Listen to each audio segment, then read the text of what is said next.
Thanks guys for joining me on this video. It's been a while. I'm back. Going to be posting more soon. But I always get the question or get the comments about being a Comic-Con vendor, so I thought I'd do a small video just to give you guys a heads up of some of the things that you go through.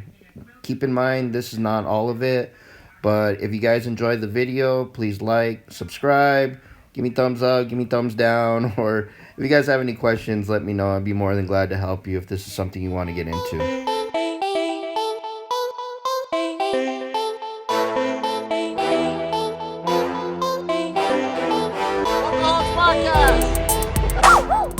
All right, Merce. We're going to show them what it takes to be a vendor, right, for Comic-Cons.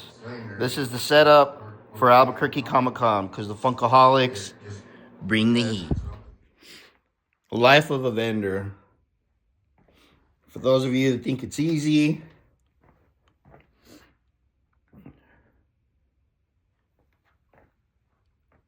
and say, oh, I want to get into this. I got a bunch of collectibles that I want to sell. Oh, there you go. Prepare yourself for your house being taken over, which for those of you that are collectors already, your life is probably already like that. But for an Albuquerque con vendor and someone that takes it very serious, I want to bring the best for my customers. I love to bring them new things, shit that they've never seen before or haven't seen in a while, or something that comes back to their childhood. So these totes, guys, is just a small portion of what I'll be taking with me. And I'm actually going to be going through them and breaking them down and making sure that I got the right stuff going with me. I also have a checklist right down here because the Funkaholics podcast, our booth, has been upgraded. So we're doing grid walls, and I will show a video of how it looks, and then also when we get to the con and stuff like that. But this is preparation day, guys.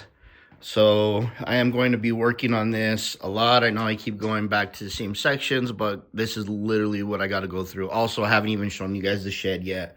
So stay tuned.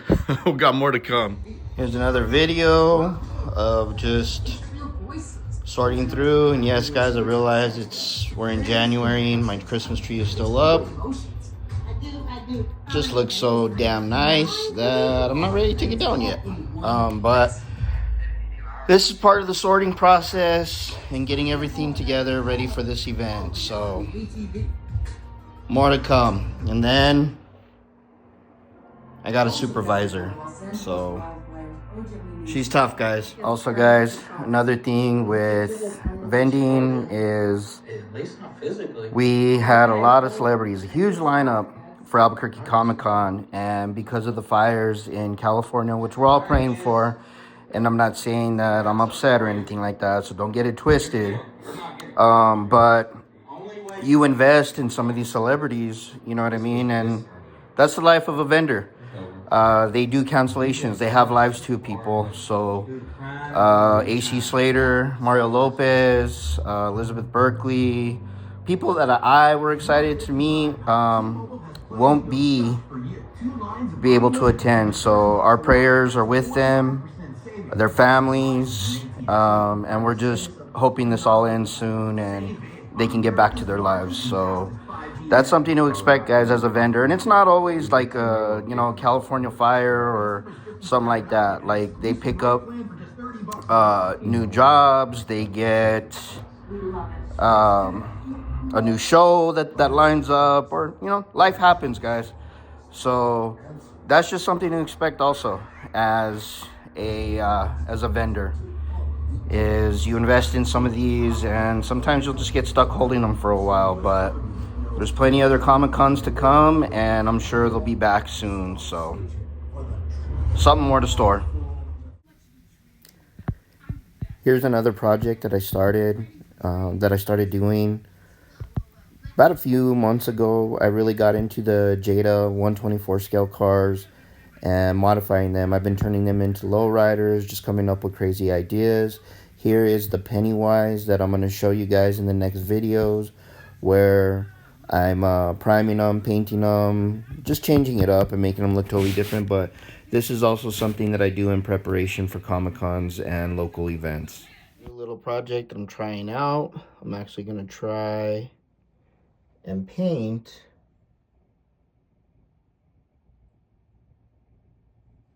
these lowrider wheels. So we'll see how it goes.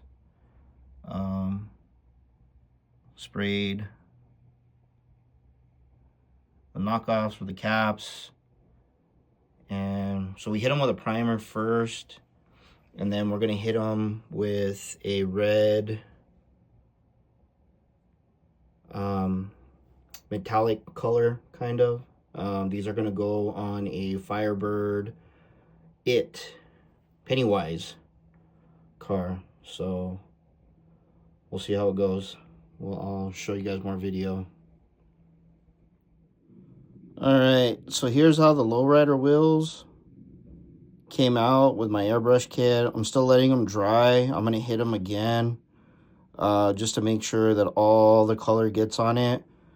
I hit them with a primer first, and it seemed like it was getting or picking up the color. And I had to use, I had to shoot a little bit further with my airbrush kit, because when I shot it close, it was starting to build up and leak. So it kind of leaked into the spokes, as you can see on this one right here. So I'll have to clean it up, but I think it's gonna look pretty sweet once I get it all cleaned up and get everything situated. But we're gonna hit it one more time with some red, and we'll see how it comes out. But I'll show you guys the finished product as soon as we get there. The hardest part on this, guys, is just being patient and letting everything dry. That's the funnest part. So you hit it with the primer, you let it dry, which I'm learning. And here, guys, you guys can see this is the finished product. The wheels came out really good. I'm very happy with this one. I've gotten a lot of great compliments about it, and after the Comic-Con was over, this one did sell. So the customer was very excited with it. I was happy that they were happy, and again, I love the way that it came out, and I'm going to be doing more. So I added in another car that I was working on. I did take this one to a mall event, but this one's a Chevelle that I turned into a Lolo. As you guys can see, the wheels just pop. They look like 20-inch wheels, 22-inch wheels on the car, but the way the car sits and everything is awesome. Another one of my favorites. I'm having a hard time wanting to let these cars go, but I do want them to go to customers that will enjoy them and appreciate them. So, yeah, it's tough, guys, but just more. Here's a Power Ranger car that I wanted to change up. Did not turn this one into a lowrider, but as you guys will see in the next video. Longer. I think I let it go for about 15 to 20 minutes. Here's another set of wheels that I'm actually going to paint white and put on a Power Ranger Jada.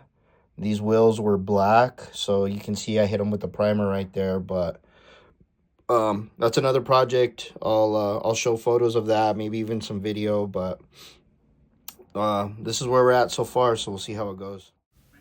Here are the results of the Power Ranger vehicle that I modified. The wheels came out phenomenal. I love the white with the blue. Looks really cool. Matches the spoiler, the interior. A lot of fun, guys. If you guys see any of these vehicles that you like and you're interested in them, reach out to me on Instagram at the.funkaholics.pod and let me know. Alright, got a little creative with this one. It's the Wednesday Volkswagen Beetle. I turned one into a lowrider with gold wheels. That one has been sold, so got a little bit more creative, and we did one with glow-in-the-dark wheels. So I'm just charging up the glow right now. The hand Glows on the bumper and the wheels glow on all sides. Here we go. There it is. Came out really good.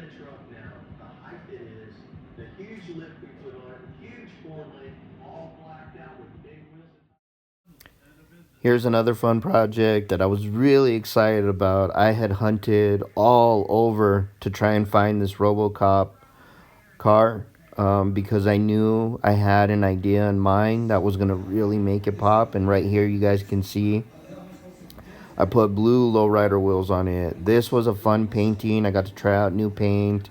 I did something different, and as you can tell by the results, it came out really great. And here's the after shot of it all boxed up. Really fun project. I'm enjoying these a lot, and I can't wait to show you guys more.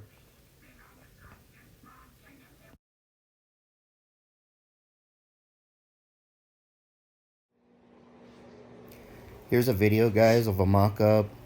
Being that this is the first time I'm introducing it to the Comic-Con, I wanted to make sure I had everything together. Looks a little different from what you'll see later on in the video, but pretty much what I was looking at, and I made adjustments as I went. Here's video of us at the Comic-Con. It took me and my cousin Flo probably about 30 to 45 minutes to get this shell put together. We had to zip tie the shit out of it. And then I just kind of gave you guys a view of everything else that's going on. There was hundreds of vendors, a lot of chaos going on, a lot of moving around and jumping around each other and stuff like that. So, little behind the scenes. Alright guys, here's the finished product. Zoom out a little bit here.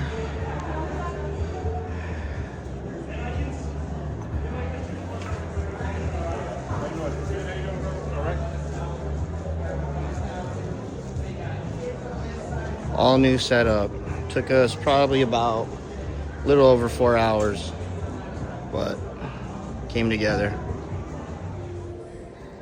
View my mini setup. This is for a mall event that I'm doing in Santa Fe. So you guys can see here that I've got two different type of setups. So we have a Comic-Con setup, and then we have a mall event setup, and other events too that I have to adjust to. Shout out to the cosplayers that came by the booth. You guys were amazing. So just something that I wanted to add in and enjoy. This is a big part of vending at the Comic-Cons, is I love to see the cosplay and get photos of them next to my booth. And as you guys can see, Albuquerque brought it. So awesome. Very awesome. Enjoy.